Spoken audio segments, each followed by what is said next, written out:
نبی کریم صلی اللہ علیہ وسلم کا شفاعت فرمانا، رسول اللہ صلی اللہ علیہ وسلم جو شفاعت فرمائیں گے وہ 8 قسم کی ہے، یعنی 8 قسم کے افراد کے حق میں مختلف آپ کی شفاعتیں اور سفارشیں ہوں گی۔ نمبر 1، شفاعت کبریٰ، یہ تمام لوگوں کے لیے ہوگی۔ یہ شفاعت اس وقت ہوگی جب حساب کتاب کے انتظار کا ہیبت ناک منظر ہوگا اور لوگ بہت پریشان ہوں گے۔ چنانچہ حضرت صلی اللہ علیہ وسلم سفارش فرمائیں گے تو حساب کتاب شروع ہو جائے گا۔ ہر شخص کی تمنا ہوگی کہ اب حساب شروع ہو، حساب شروع ہو، حساب شروع ہو، اس ہیبت ناک منظر سے نکلیں۔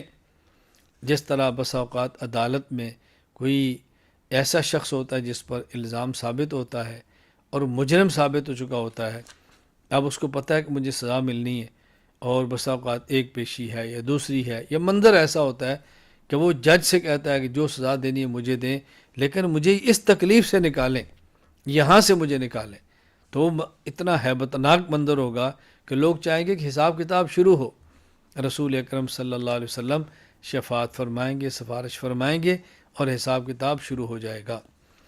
نمبر 2، حساب کتاب میں سہولت کیے جانے کی شفاعت، کہ ان کا حساب کمزور ہو جائے، آسان ہو جائے، سہولت والا ہو اور نرم ہو جائے۔ نمبر 3، بعض کے لیے بلا حساب کتاب جنت میں داخلے کی شفاعت۔ اللہ اکبر، اللہ تعالی ہمیں بھی ان میں شامل فرما دے کہ یا اللہ ان کا حساب نہ لے، بغیر حساب کے جنت میں داخل فرما دے۔ نمبر 4، بعض جنتیوں کے درجات کی بلندی کی شفاعت، یعنی جو نیک اعمال کی وجہ سے ان کا مقام ہے اس سے بھی اوپر والا مقام اے اللہ ان کو عطا فرما دے۔ اللہ تعالی ہمیں سب سے اوپر والا مقام حضور اکرم صلی اللہ علیہ وسلم کے قرب والا نصیب فرما دے۔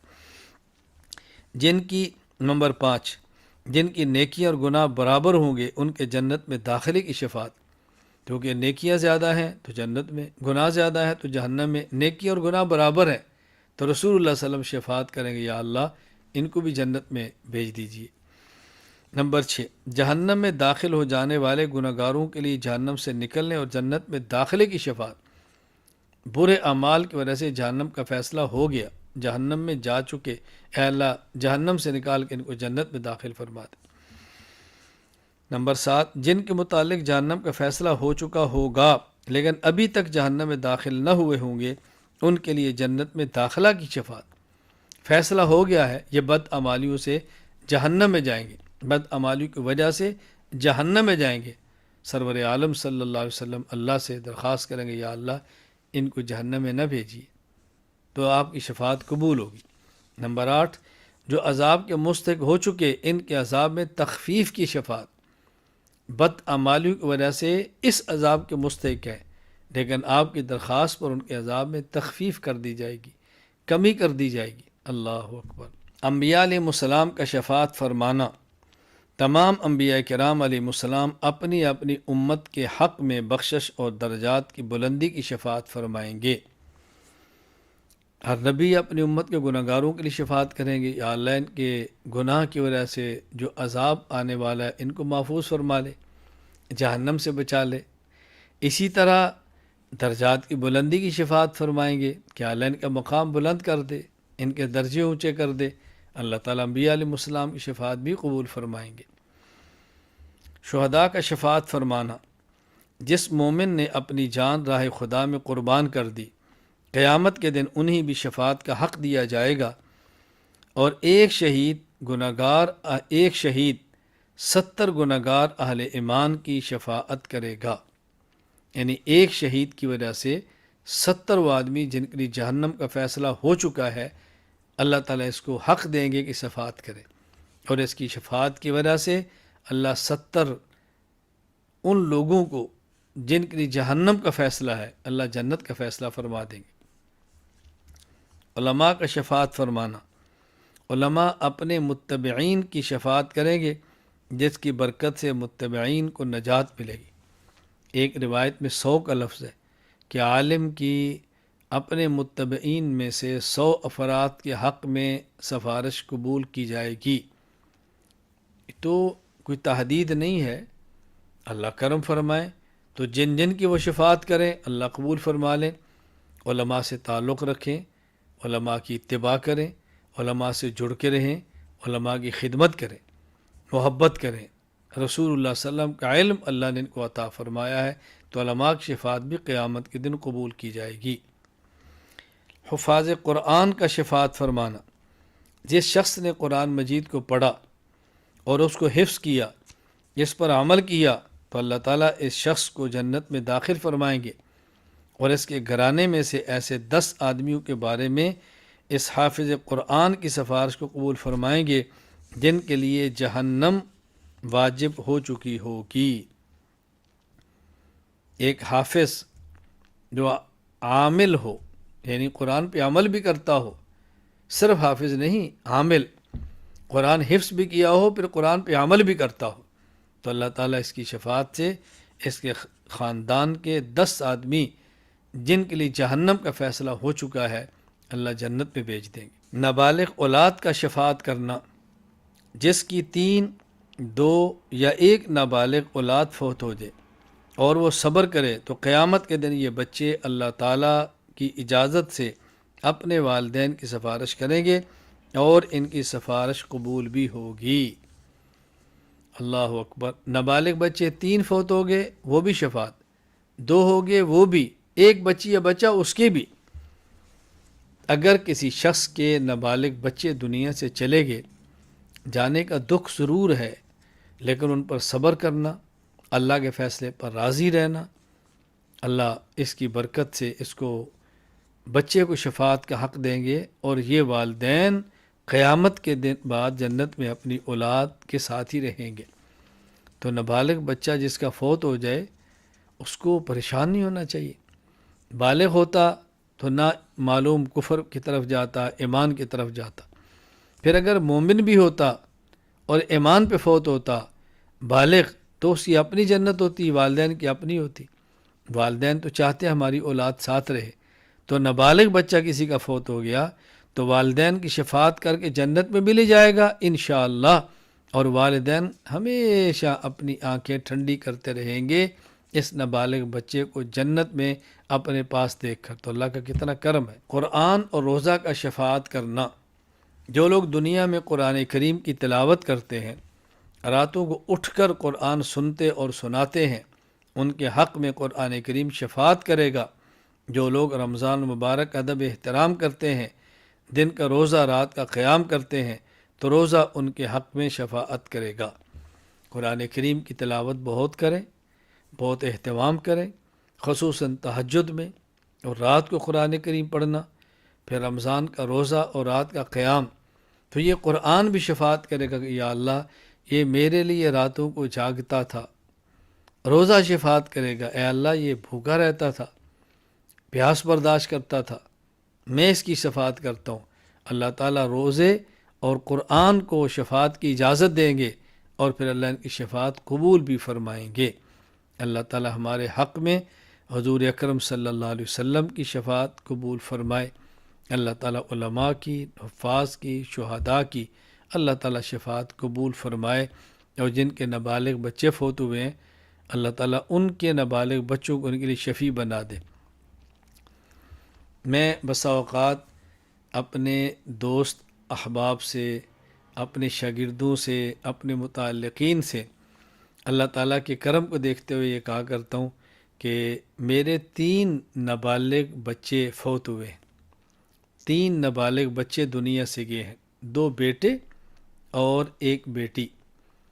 اللہ تعالیٰ نے وہاں کا نصاب بھی اپنے کرم سے مکمل فرما دیا ہے، اور اللہ کی ذات سے امید ہے کہ انشاءاللہ اللہ ان بچوں کی شفاعت قبول فرمائیں گے، اور اس نالائق کو ان نابالغ بچوں کی شفاعت کی برکت سے اللہ تعالیٰ جنت بھی عطا فرمائیں گے۔ اللہ سے پوری امید ہے، اللہ کے دربار کی امیدیں لگا کے بیٹھے ہیں۔ اللہ خاتمہ ایمان پر فرمائے، قیامت کے دن اپنے حبیب صلی اللہ علیہ وسلم شفاعت نصیب فرمائے، حوض کوثر سے پانی پینا نصیب فرمائے، اور عرش کا سایہ نصیب فرمائے، اور اللہ تعالیٰ بغیر حساب کے جنت میں داخلہ عطا فرمائے۔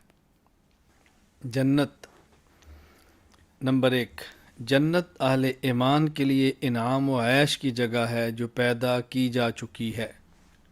اللہ اکبر۔ جنت رہنے اور گزارا کرنے کی جگہ نہیں ہے، جنت عیش کی جگہ ہے، آرام کی جگہ ہے، راحت کی جگہ ہے۔ اللہ اکبر۔ جہاں دکھ اور سکھ ہو وہ دنیا ہے، جہاں صرف دکھ ہو وہ جہنم ہے، اور جہاں صرف سکھ ہو وہاں جنت ہے، وہ جنت ہے۔ تو جنت آرام، سکون، راحت کی جگہ ہے۔ نمبر 2، اس کی لمبائی اور چوڑائی کا اندازہ اس دنیا میں لگانا ناممکن ہے۔ انسان کی سوچ کے مطابق اوپر آسمان اور نیچے زمین، اس سے زیادہ وسعت نہیں ہے۔ اس لیے اللہ تعالیٰ کی قرآن کریم میں مثال یوں دے دیتے ہیں، عرضها السماوات والارض، کہ اس کی چوڑائی جیسے آسمان و زمین ہے۔ جو تمہاری سوچ ہے، اس سے زیادہ تم کیا سوچ سکتے ہو؟ لیکن اس کی وسعت کا اندازہ لگانا انسان کے اختیار میں نہیں ہے۔ نمبر 3، قیامت کے بعد جو ایک بار جنت میں داخل کر دیا گیا وہ اس میں ہمیشہ ہمیشہ رہے گا۔ جنت میں جو داخل ہو گیا اس کو جنت سے نکالا نہیں جائے گا۔ نمبر 4، جنت میں اہل جنت کو وہ نعمتیں ملے گی جن کا تصور اس دنیا میں ناممکن ہے۔ وہ خوشیاں نہ کان نے سنی ہیں، وہ خوشیاں نہ آنکھ نے دیکھی ہیں، وہ خوشیاں نہ دل میں کھٹک سکتی ہیں۔ انسان کے تصور سے بلند و بالا وہ خوشیاں ہیں جو اللہ جنت میں عطا فرمائیں گے۔ نمبر 5، اہل جنت کو جنت میں بڑھاپا، بیماری، غم، موت اور مشقت نہیں ہوگی۔ یہ بڑھاپا دنیا کا مسئلہ ہے، بیماریاں دنیا کے مسئلے ہیں، غم دنیا کے مسائل ہیں۔ جنت میں ان میں کچھ بھی نہیں۔ نمبر 6، جنت میں اہل جنت کی ہر خواہش کو پورا کیا جائے گا، حتیٰ کہ جنت میں ایک بازار ہوگا، سوق و صور، تصاویر کا بازار۔ جنتی اس بازار میں جائیں گے اور جو تصویر پسند آئے گی، جی چاہے گا میری ایسی تصویر ہو، بس خواہش کی دیر ہے، وہی تصویر بن جائے گی۔ گھر جائیں گے، گھر والے پہچانیں گے یہ وہی ہے۔ اللہ تعالیٰ نے ہر خواہش جنت میں پوری کرنی۔ دنیا کا کچھ وقت انسان ایسے گزارے جیسے اللہ چاہتے، پھر جنت میں وہ ہوگا جو بندہ چاہے گا۔ اللہ یہ خوشیاں اللہ تعالیٰ ساری جنت میں بندے کو عطا فرما دیں گے۔ نمبر 7، پانی، دودھ، شہد اور صاف ستھری شراب کی نہریں۔ صاف شراب، پاکیزہ شراب، بغیر نشے کی شراب۔ نمبر 8، اہل جنت کو جنت میں ریشم کا لباس، سونے اور چاندی کے کنگن پہنائے جائیں گے۔ بظاہر دنیا میں کنگن عورتیں پہنتی ہیں تو لوگ سوچتے ہیں مرد کیوں کنگن پہنیں گے۔ ایک دور تھا کہ بادشاہ کنگن پہنا کرتے تھے، یہ علامت تھی خوشی کی، عیش و عشرت کی، اور یہ علامت اللہ جنت میں جنتیوں کو عطا فرمائیں گے۔ نمبر 9، جنت میں ہر قسم کے میوے اور پھلوں کے باغات ہوں گے۔ میوے، پھل، اور یہ ایک دو نہیں، باغات، کتنے پھل جن کا تذکرہ اللہ نے قرآن میں کیا ہے۔ نمبر 10، جنت میں پاکیزہ حوریں ہوں گی اور ان تمام حوروں کی سردار دنیا والی بیوی ہوگی۔ اللہ تعالیٰ جنت میں جو حوریں عطا فرمائیں گے ان کا حسن احادیث میں بہت بیان کیا ہے۔ قرآن کریم نے بہت ساری ان کی نشانیاں بیان کی ہیں، وہ کیسی ہوں گی، ہم عمر ہوں گی، اور خیموں کے اندر ہوں گی، لولو مرجان کی طرح ہوں گی، اور دنیا میں جس طرح کسی عورت کا نکاح ہو گیا اور اس کے ساتھ کوئی خامد ملا، ایسی نہیں ہوگی۔ کنواریاں، پہلی ملاقات ان کسی شوہر سے ہوگی، اور ان کی سردار وہ جنت کی عورت ہوگی۔ اللہ اکبر۔ جس نے یہاں روزے رکھے، نمازیں پڑھی، مشقتیں اٹھائی، اللہ کو راضی کیا۔ 11، کوئی کافر جنت میں ایک لمحہ کے لیے بھی نہیں جائے گا۔ کافر کو جنت کی ہوا کا ایک جھونکا بھی نہیں لگے گا، خواہ وہ معتدل کافر یا متشدد۔ یہ جو ہمارے یہاں تقسیم ہے کہ یہ معتدل ہے، متشدد ہے، یہ دنیا میں تو ہو سکتی ہے کہ یہ سخت ہے، یہ نرم ہے۔ قیامت کے دن نرم ہو یا گرم، سخت ہو یا جیسا بھی، کافر کافر ہے۔ نہ کافر کو اللہ کے عرش کا سایہ ملے گا، نہ کافر کو حوض کوثر کی بوند ملے گی، نہ کافر کو اللہ کا دیدار ہوگا، نہ کافر کو رسول اللہ صلی اللہ علیہ وسلم کی شفاعت ملے گی، نہ کافر کو جنت کی ہوا ملے گی، نہ کافر ایک لمحہ کے لیے جنت میں داخل ہو سکتا ہے۔ آخری جنتی، جو شخص جہنم سے سب سے آخر میں نکلے گا اور جنت میں داخل ہوگا، اسے دنیا سے 10 گنا بڑی جنت ملے گی۔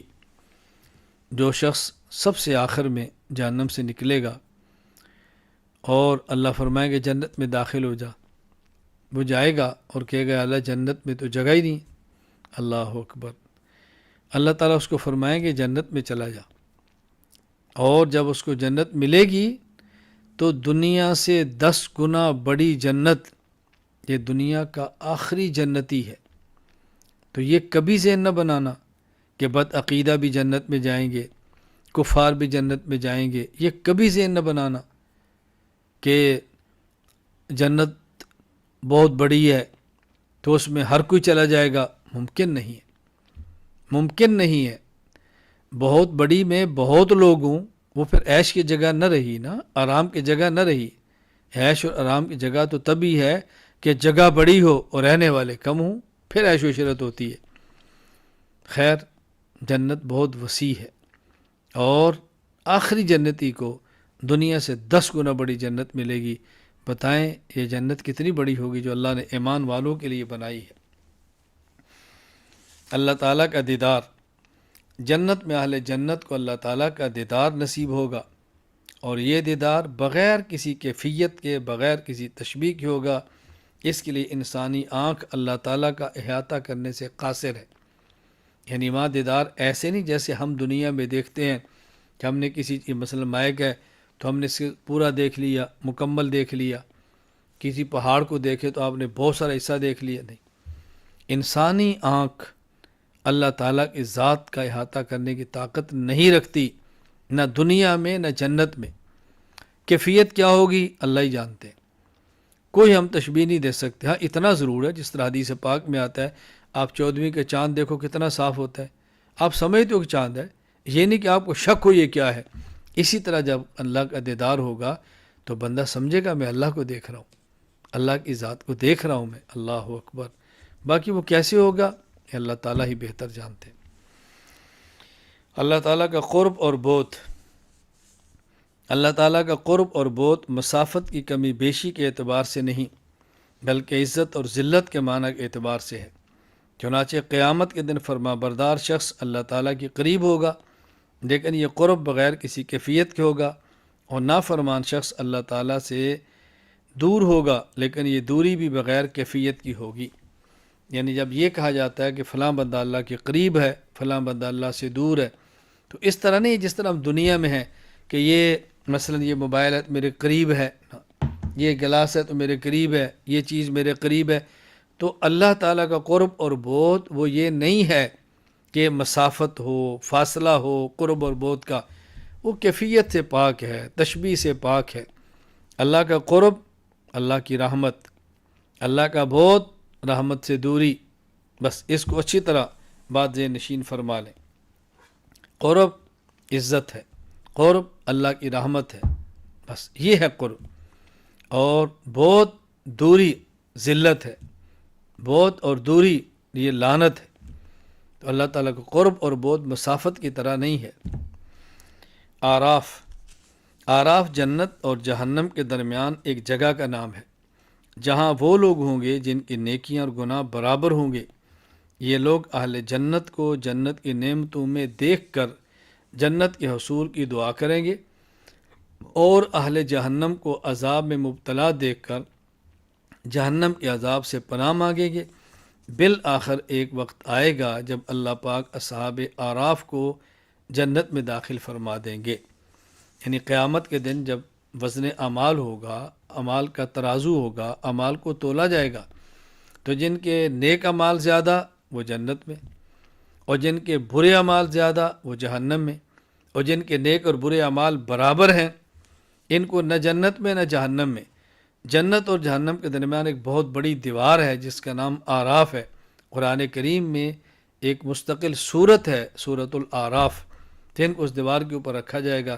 جب یہ جنت کو دیکھیں گے تو ان کا جی چاہے گا اللہ میں جنت میں لے جائے، جب جہنم کو دیکھیں گے تو پناہ مانگیں گے کہ اللہ میں جہنم سے بچا۔ بالآخر اللہ تعالیٰ ان کو جنت میں داخل فرما دیں گے۔ جہنم۔ نمبر 1، جہنم کفار اور منافقین کے لیے دائمی ابدی عذاب کی جگہ ہے جو تیار کی جا چکی ہے، یعنی تیار ہو چکی ہے، پیدا ہو چکی ہے اور کفار کی انتظار میں ہے۔ اللہ اکبر۔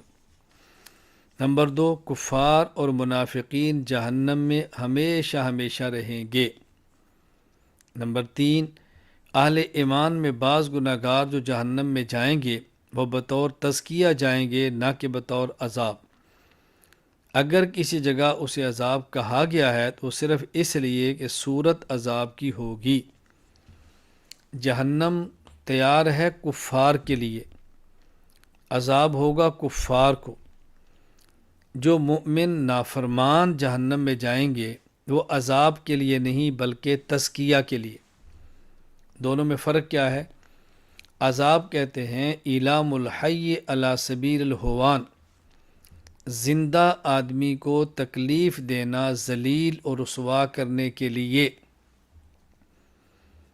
اور اللہ تعالیٰ نے نبی اور ایمان والے مومنین سے وعدہ کیا ہے، یوم لا یخزی اللہ النبی والذین آمنوا معہ، اللہ تعالیٰ قیامت کے دن نبی اور مؤمنین کو رسوا نہیں فرمائیں گے۔ اس لیے عذاب تو ہوگا رسوا کرنے کے لیے، اور رسوائی ہوگی کفار کی، تو عذاب تو کفار کو ہوگا۔ تزکیہ کا معنی ہوتا ہے پاک کرنا۔ مومن گناہ کر کے خود کو ناپاک کر چکا ہے، جنت پاک ہے، وہاں پاک لوگ ہی جائیں گے، اس کو اللہ تعالیٰ اس کے گناہوں سے پاک کرنے کے لیے جہنم میں بھیجیں گے اور پاک کر کے پھر اس کو جنت میں داخل فرما دیں گے۔ تو کفار کو عذاب ہوگا اور مومن کا تزکیہ۔ ہاں، بعض مقامات پہ قرآن و حدیث میں جو مؤمن کو سزا دینے کا تذکرہ بھی عذاب کے لفظ سے آیا ہے، اس لیے کہ وہ صورت عذاب کی ہے، وہ صورت عذاب کی ہے، دیکھنے میں عذاب کی طرح ہے تو اس کو عذاب کہہ دیا گیا ہے، ورنہ اصل قیامت کے بعد عذاب کفار ہی کو ہوگا۔ نمبر 4، جہنم ہمیشہ رہے گی اور کبھی فنا نہیں ہوگی۔ جس طرح جنت نے ہمیشہ رہنا ہے، جہنم نے بھی ہمیشہ رہنا۔ اور یہ ذہن نشین فرما لیں، اللہ تعالیٰ ازلی بھی ہیں، ابدی بھی ہیں، ہمیشہ سے ہیں، ہمیشہ رہیں گے۔